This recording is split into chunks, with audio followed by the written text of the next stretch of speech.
So I know we still have the end of November and December in this year, but I've already started thinking about what I want my 2023 to look like. Yeah, that's right. I've already been thinking about what are my goals for 2023 and how I can maximize on the time that I have in that year. Now, for me, the number one thing or motto that I want to have for 2023 is to live that year like it is my last year here on earth. Now, I'm not saying this because I think I'm going to die. I'm saying this because I believe that I really should be maximizing the time that I have here on earth. And one of those things that is just screaming really loud in my head is to make sure that my kids are good, regardless of if I'm here on earth or not. Which means I need to grind all 2023 because I need to make sure everything that should be in place by the time I die is already in place by the end of 2023. Now, you may be wondering, what does that look like? Well, I haven't quite figured all of that out yet, but I know for certain I definitely want to open up a bank account for each twin. I want to make sure that I have a will on myself and the twins, a $500,000 policy on all three individuals. One that also is a college fund, if you will, for the twins.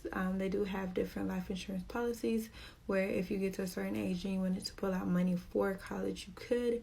Or if they wanted to pull out money for a trade school or starting a business or whatever that may be. I want to make sure that they have that in place. I want to make sure all of the debt that I have is already paid for.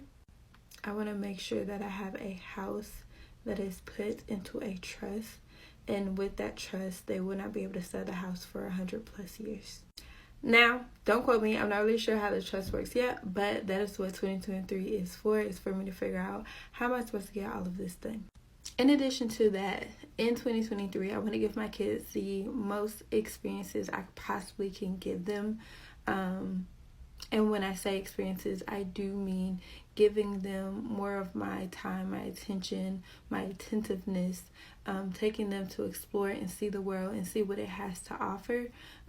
Hopefully taking them to California so they can go to California Adventures or just different places where they could really explore. They really do like science, so hopefully I can find some really cool science like museums or programs, whatever the case may be, as well as putting them into some type of sport that they would enjoy and be able to make friends in. Now, in addition to me living this year like it's my last year, I also want to create memories for myself, go out and travel. I've really been a homebody for the past 4 years since I had my kids, and also really scaling my business to make it a $1 million company. That's my goal for 2023.